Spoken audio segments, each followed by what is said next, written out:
the vast majority of the cases of Jews being beaten in Williamsburg are being perpetrated by young black men, just as the majority of cases of hate crimes against Asian Americans in places like New York City are being perpetrated by young black men, they're supposed to pretend that this is not actually a crime that has anything to do with racial hatred, because racial hatred works only one way. This is something the left has now encoded into its own belief system. Now, for the normal person, you say racial hatred of any type is evil. Evil. Right? If an Asian person beat up a black person on the basis of the black person's race, that would be evil. If a white person shot a black person on the basis of race, that would be evil. But according to the left, it can't actually be racist if a black person shoots a Jewish person, or stabs a Jewish person, or punches an Asian elderly woman and cracks her skull. None of that has anything to do with racism, because racism, as we have learned from academia, is racial hatred combined with power. Right? This is the additive. And because black people supposedly don't hold power in the United States, therefore what they're doing cannot be racist.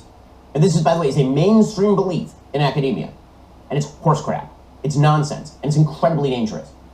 And we see the pattern here. Again, to pretend that black supremacy or black nationalism are not an issue is not whataboutism. Okay, I'm saying all of this is bad.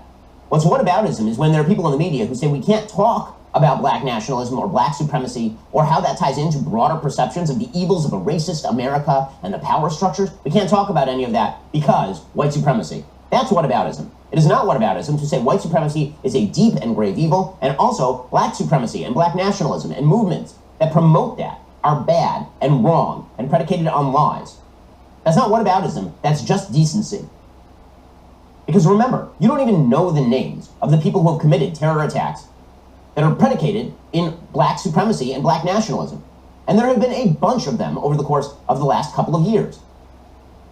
You remember that there was a Christmas parade in Wisconsin in which a bunch of women and children were run down by a man in a car.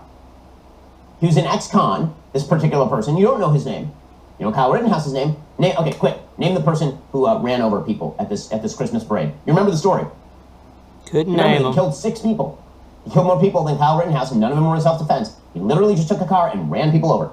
You don't know his name. There's a reason you don't know his name. It was a national news story for approximately 27 seconds. And then we found out that the person was a black nationalist, and then it just disappeared. And then it just didn't matter anymore.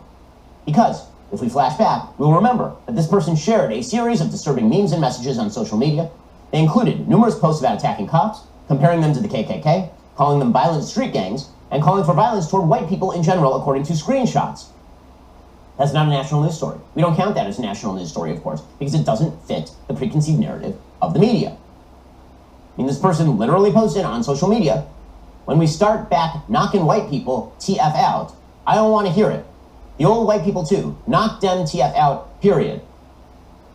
And you remember, that guy killed 6 people. You remember that story, and we're going to pretend that it has nothing to do with an overarching ideology at all. Or you could think about the fact that there was a man who attempted to murder a Democratic frontrunner to be the next mayor of Louisville. Remember this?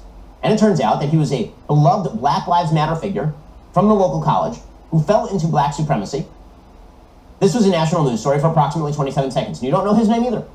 You don't know his name because, after all, we can't say that just because he had supported the Black Hebrew Israelites, which is an anti-Semitic, horrific movement, that just because he had support, that's not a movement that we're supposed to care about.